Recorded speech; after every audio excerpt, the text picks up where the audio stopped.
ایک ڈیبیٹ یہ بھی ہوتی ہے کہ کوفے میں جو امام حسین کو بلایا گیا تو وہ تو شیعوں نے بلایا اور پھر بعد میں انہی کو دھوکہ دے دیا اور وہیں شہید بھی کر دیا. تو اس کا کیا ہسٹری ہے؟ کوفے کے لوگ جو تھے وہ شیعہ تھے؟ دیکھیں، سب سے پہلے جو کربلا میں شہید ہونے والوں کی 30% تعداد ہے وہ کوفیوں کی تعداد ہے. اچھا، اگر آپ واقعی کہتے ہیں کہ کوفی ہی بلانے والے تھے، شیعہ ہی بلانے والے تھے اور وہی قتل کرنے والے تھے، تو مجھے بتائیے قاتل بھی وہی، مقتول بھی وہی کیسے ہو سکتے ہیں؟ کربلا میں شامل ہونے والے حبیب ابن مظاہر کوفی تھے، مسلم بن اوسجہ کوفی تھے، اور اس طرح کے بہت سارے اصحاب ایسے تھے جو کوفی تھے اور امام حسین کے آنے کی اطلاع ملتے ہی کوفے سے پہلے ہی نکل گئے تھے. تو آپ ایک شخص پہ ایک الزام لگائیے نا، یا تو آپ انہیں مقتول کہیے یا آپ ان کو قاتل کہیے. لیکن کوفے میں تو اتنی بڑی تعداد تھی تو اس میں 30% بس کوفی آئے. اچھا چلیے ٹھیک ہے.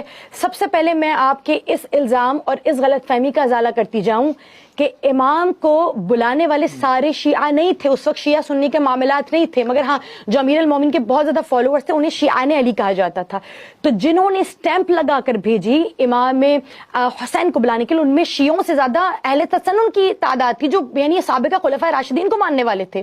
انہوں نے وہ یہ جانتے تھے کہ امام حسین کتنے پاک ہیں، اور یزید کے کارنامے ہر شخص کے پاس آیا تھے. ہر شخص جانتا تھا اگر یہ برسر ممبر رہا تو زنا، شراب، ریاکاری، گانا، لہو لعب، تمام تر گناہ بری طریقے سے عام ہو جائیں گے، ہر شے بری طریقے سے بری چیزیں پھیل جائیں گی. تو پھر یاد رکھیے گا، اگر شیعہ یہاں پسیں گے نا تو سنی بھی پسیں گے.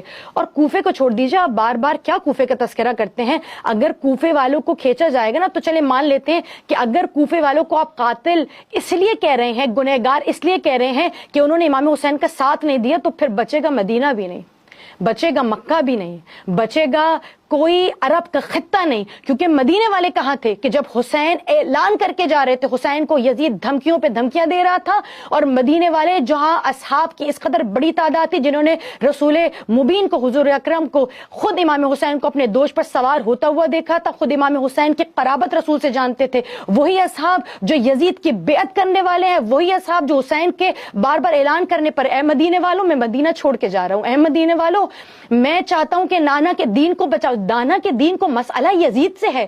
تمام اصحاب اور اصحاب کی اولاد اس بات کو جانتے ہیں. مدینے والوں نے کیوں نہیں روکا؟ اب میں یہ کہوں کہ مدینے والے قاتل ہیں حسین کے، آپ مانیں گے اس بات کو؟ مدینے والوں نے نہیں روکا. ایک مرتبہ حسین اندھیرے میں نہیں نکلے.